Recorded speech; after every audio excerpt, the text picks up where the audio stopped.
দর্শক, এখন আমি কচুরলতি দিয়ে আর ইলিশ মাছের মাথা দিয়ে একটা রেসিপি তৈরি করতেছি। আপনারা আমার সাথে থাকেন। দর্শক, কড়াইতে তেল দিয়ে দিচ্ছি, পেঁয়াজ, মরিচ, রসুন একলগে দিয়ে দিলাম।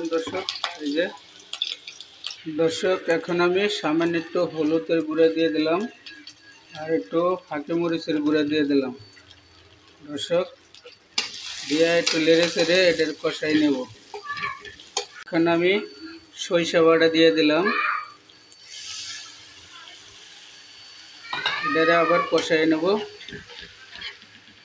দর্শক, এখন আমি পরিমাণ মতো লবণ দিয়ে দিলাম, স্বাদ মতো।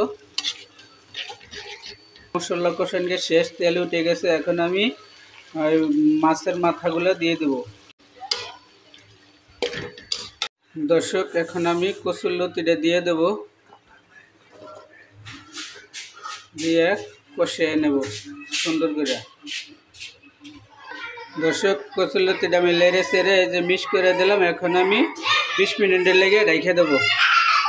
দর্শক, ঢাকনা উঠে দেখতেছি আমি, হ্যাঁ, ইনশাল্লাহ কচুরলতি প্রায় হয়ে 2 মিনিট জাল দেওয়া লাগবো।